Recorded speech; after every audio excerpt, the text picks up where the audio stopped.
Before roads, before borders, there were rivers. Lines of moving water, etching pathways across the world, long before any map dared to draw them. Civilization grew where water flowed. At dawn, a river gives a city its first breath. Fishermen lean into the current. Market stalls wake. Footsteps cross a bridge. 1,000 small routines begin, threaded by the same patient tide. For millennia, a river was not a view, it was a lifeline. It quenched thirst-fed fields and turned millstones. It carried timber and stories, salt and silk, rumor and hope. It guarded walls, then opened gates, welcoming ships from seas both known and imagined. Stand on any old quay and you can feel it, the city's heartbeat sinking with the water's steady pulse. Civilization grew where water flowed. Here the Thames carves a dark silver path through London, a river that has carried empires, crowned kings, and ferried ordinary lives for nearly 2,000 years. I trace its bend back to Roman Londinium, where soldiers and merchants staked a waterfront on marshy banks, building wharves and roads that turned a tidal river into a lifeline. Grain, wine, and pottery came upriver with the tide. Silk and spices came upriver with the tide, and ideas came upriver with the tide. London rose because the Thames let it breathe. As I glide beneath arches of stone and steel, I feel how bridges changed everything. London Bridge anchored markets and parishes. Westminster, Blackfriars, links that bound a growing city. Roman timber and medieval shops, Victorian iron ambition to the modern sweep of glass and cable. Trade made London a global capital, and the Thames its working muscle. Clippers packed the pool, cranes rang with steam, then the docks fell silent as containers moved seaward, and the river reinvented the city again. Revolutions here took many forms: debates from Westminster, strikes on the embankment, suffragettes upon the bridges. Ceremonies softened the edges, coronations, jubilees, flotillas. At Tower Bridge, bascules lift like theatre curtains, revealing a stage of tugboats and ferries. The nightly chime of Big Ben throws light across water as city lights glitter like constellations cast to earth. Poppies, wreaths, and moments of collective quiet. Yet the Thames is not just memory. Runners pace the embankment, markets wake in Southwark, rowers draw clean lines through mist while flood barriers guard the lowlands. New wetlands and walkways welcome egrets, and commuters back to the tideway. I came to see history. I leave hearing a pulse. The Thames flows, and London moves with it, past to present tide. I arrive in Paris, and the Seine is already telling a story. Not loud, not hurried, just present like a heartbeat, a steady ribbon of water that taught a city how to breathe. Civilization grew where water flowed, and Paris learned its rhythm here. On these banks, stories settled before they were written. The Parisi made the Seine their compass and larder. Then the Romans called it Lutetia and paved the future in stone. Centuries later, the river still decides the day, the pace, the pulse. I trace its curve around Ile de la Cité, the old heart of the city. Notre Dame rises like a stone memory, holding centuries of breath. Fire scarred it, but the heart held, and keeps holding. Below, the bouquinistes open their green boxes like little theatres. Ink remembers, postcards travel without moving. Old maps whisper how the water shaped the streets. A city's paper soul breathing on the banks. Art lives here, tuned to the colour of the current. Monet chased this light until it finally turned and smiled. Renoir watched it dance, and the dance has never stopped. On the Pont des Arts, the breeze smells like rain and books. A bateau mouche drifts by, turning buildings into liquid gold. Haussmann carved avenues that meet the water like entrances to a stage. Bridges stitch the banks. Pont Neuf still new when sunlight crowns its stone. Beauty came with battles. In 1789, the crowd surged for bread and change. In 1910, the flood rose over the quays. and in 1944 the bridges helped free a city. At dusk, honeyed stone and slate roofs keep time while a couple reads by the steps. A painter stirs the evening into a jar, saving the last light. A jogger keeps time with the current. City metronome, river metronome. The Seine planned Paris as much as Paris planned the Seine. UNESCO calls these riverbanks a masterpiece. Parisians just call it home, art, romance, revolution. The soul of Paris is not a monument, it is a flow.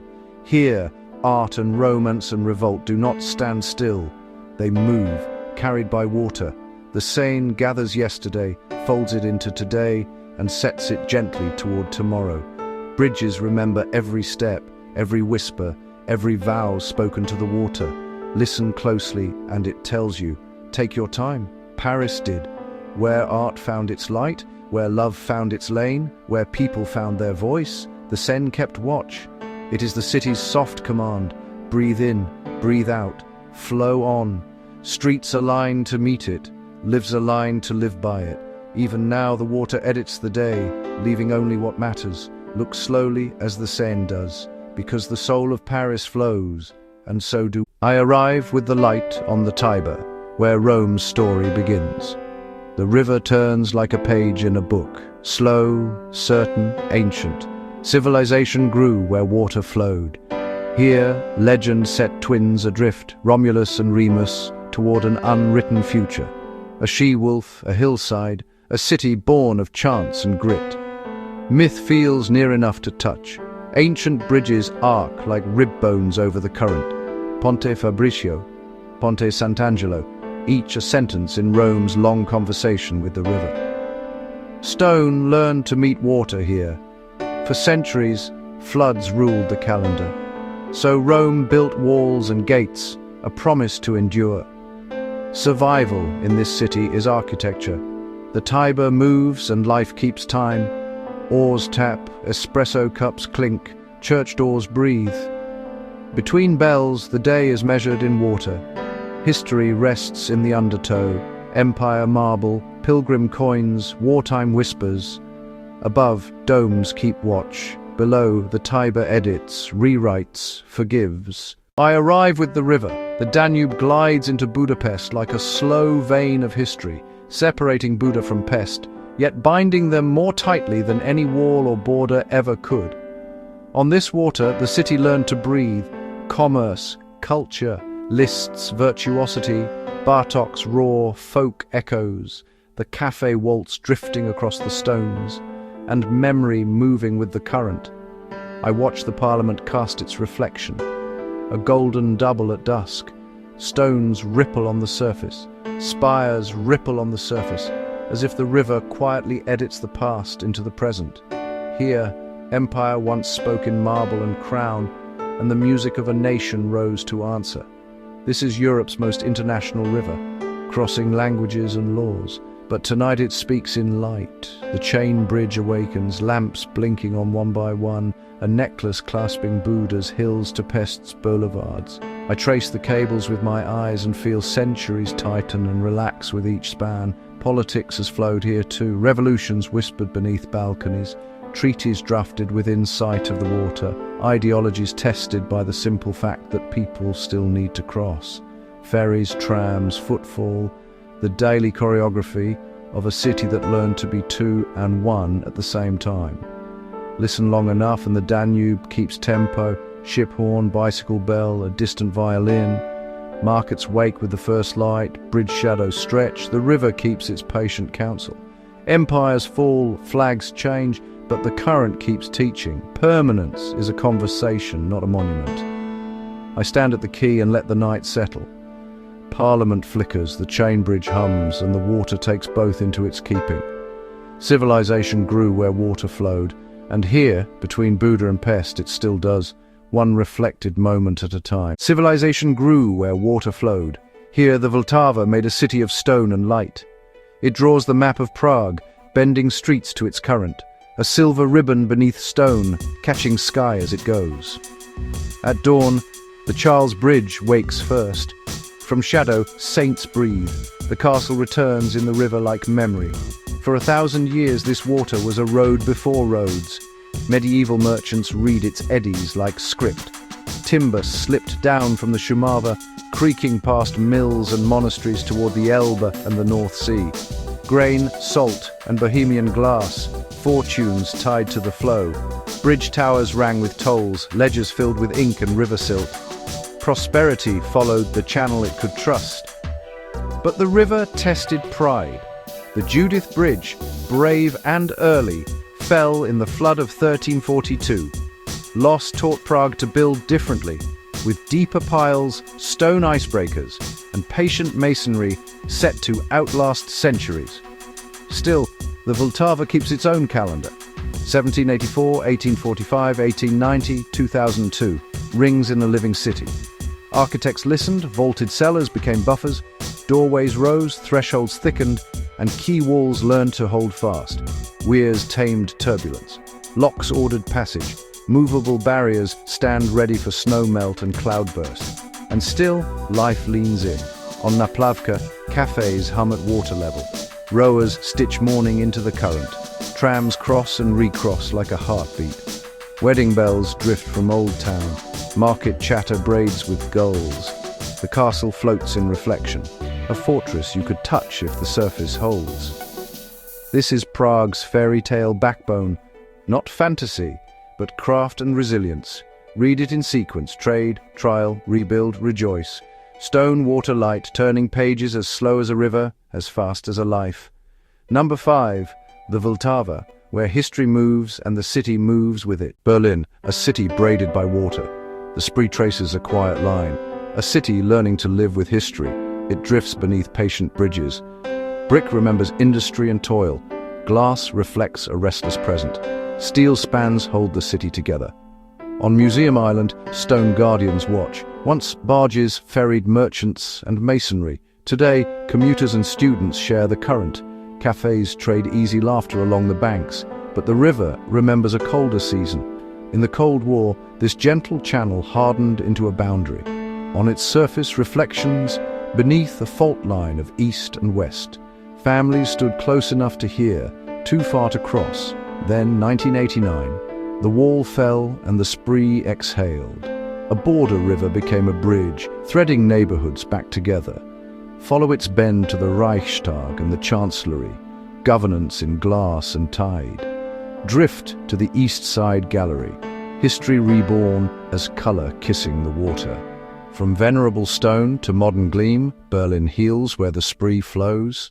I meet the Chicago River, where steel and glass lean in to catch their reflection. A narrow ribbon of water, but a wide story. Before the skyline, there was a portage. A short, soggy carry between this river and the Des Plaines linked the Great Lakes to the Mississippi, an ancient shortcut. Native nations, traders, and soldiers. That shortcut birthed a city. Then the city outgrew the river's patience. By the late 1800s, industry boomed, waste flowed, disease followed. The river crawled toward Lake Michigan, the city's drinking water. So Chicago did something uncanny. In 1900, engineers opened the sanitary and ship canal and reversed the river's current. Gravity was re-scripted. Locks and channels sent the filth away from the lake toward the Mississippi basin. It was audacious, imperfect, and undeniably effective. Bascule bridges began to march across the channel, iron jaws lifting for freighters, ticking like a giant clockwork. Lumber, grain, steel. The river moved the muscles of a metropolis. Bubbly Creek fizzed with slaughterhouse runoff, a cautionary tale etched in the water. But cities can turn too. Regulations tightened, treatment plants rose. Today, cormorants skim the surface, kayaks thread the light, and skyscrapers pour themselves into the current. The Riverwalk wraps the banks with stone and cedar, and the city breathes a little easier. At night, the bridges glow neon. Under Wabash and Wells, the current hums, and so does the city. This is number 7 for a reason, a river engineered twice, first to exploit, then to redeem. Proof that civilization grew where water flowed and that it still does when we learn to flow. Singapore River, a ribbon of memory remade in light. Once a working artery, then a warning, now a promise that cities can change course. Here, water and willpower redefined what a waterfront could be. A short bend of water, but a long arc of intention. There was a time this surface wore diesel and debris instead of sky. Silt choked the flow, and the current carried more waste than hope. Everyday waste from a bustling port settled into the river's story. Today, it gleams, calm, reflective, alive. In the late 1970s, leaders set a bold goal: clean it, restore it, reimagine life around it. They rehoused hawkers, moved industries, and cleared what the tide could not. A plan took shape, meticulous, patient, and public. Urban planning became craft: clean water, smart design, and places for people. The Marina Barrage transformed the river mouth into a freshwater reservoir, an urban lung. Water levels stabilized, floods curtailed, resilience built into the tide. Protection from the sea now frames a stage for daily life. From storm to stream, filtration keeps the mirror clear, and the city confident. At dusk, Boat Quay loosens its tie. The river sets the pace. Joggers follow the curve, measuring distance in ripples and breaths. Beneath cast-iron spans, river taxis knit past to present, bank to bank. Old go-downs hum again, trade replaced by talk, cargo by community. These walls once held spices and silk, cargo that scented the river air. History isn't erased here, but restored, repurposed, and walked through. Design speaks gently, light that guides, not glares, edges softened by green, and when night blooms, reflections stitch city to river, the past to what's possible. Civilization grew where water flowed. Modern cities thrive when they care for that flow. From polluted canal to prized waterfront, murk turned mirror through patient work. The Singapore River proves planning isn't paperwork, it's a promise kept. A promise you can walk, one careful step at a time, breathe, in the confidence of clean water. See how design turns care into daily joy. Every night, this river remembers and returns the city to its... The Han River, center line of Seoul, where daybreak sketches the city's first breath. A silver ribbon, once a border of uncertainty, now a path of belonging. It marked frontiers and battle lines before binding a megacity into one living rhythm. 10 million lives rise and move to its steady pulse. East to west, slow and certain, the water keeps its counsel. The skyline folds around it, as if orbiting a quiet star. In the 1960s, Seoul was smaller, rougher, healing and rebuilding from war. Then came the rapid climb. Bridges rose, linking ambitions to neighborhoods. Expressways unfurled, braiding shore to shore. Towers staked their claims, reflecting sky and tide. The Han became a blueprint, space to grow, space to breathe. By day, it's a park more than a boundary, a commons for the city. Cyclists pencil clean lines along its edges. Families settle in the willow shade, time softening under green canopies. Runners find cadence in the water's measured stride. On the water, kayaks glide, quiet stitches through silk. A drumbeat rolls under concrete spans, a heartbeat for the river. At dusk, Seoul leans in. The day exhales, the river listens. Bridges ignite, Bampo sketches color into the night air. Constellations appear in glass and in the river's skin. Roads braid with rail, parks stitched to homes. The river is the seam that holds. History is close. Empires marked it, armies crossed it, and limits hardened its edge. What was off limits now anchors daily life. Open, lived, shared. Farmers' paths became bike lanes, ferry landings turned into festivals. The city learned to face the water, its teacher and stage. I slow my voice to match the flow because the river sets the tempo. Morning markets, lunch hour joggers, midnight street food, each finds a beat on these banks. Civilization grew where water flowed, and here it never stopped. The river keeps flowing, and Seoul keeps growing with it. Number 9 on this journey. But never just a number. The Han is how a modern city remembers its past, lives its present, rehearses its future. One bridge, one shoreline, one quiet current at a time, the Han, flowing through Seoul, flowing through us. Cairo, a city of 20 million heartbeats, leaning over one ribbon of water. The Nile moves here like an old memory, steady, unhurried, inevitable.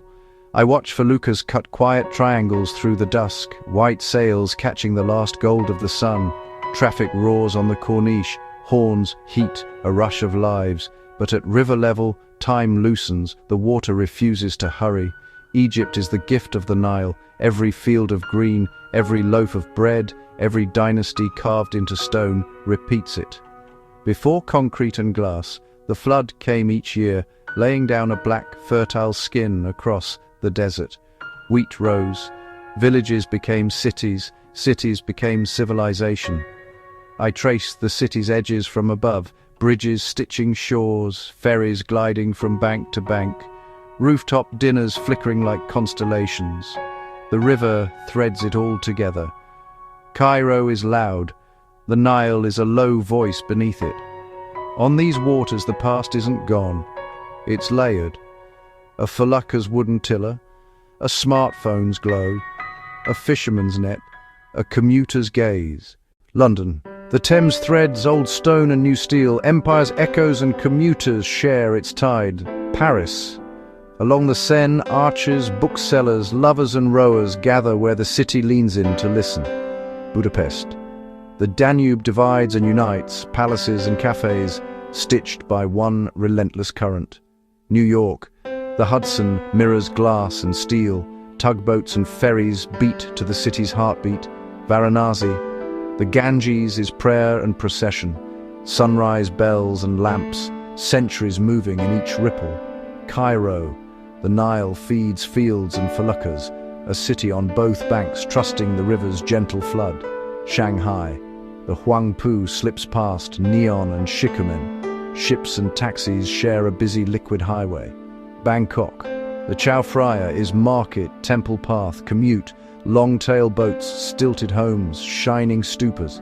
Baghdad, the Tigris flows beneath history's arches, libraries rebuilt, tea-houses bright with talk and cards. Tokyo, the Sumida celebrates with fireworks, then settles into parks and bicycles, a city that never quite stops. Cities evolve, rivers remain. Skyscrapers replace temples, but the river stays. Once trade routes and wells, now promenades and arteries, we still follow water's path, the water that still carries us. Long after cities change, the rivers keep flowing, and maybe that's why we still gather around them. Which city river surprised you most?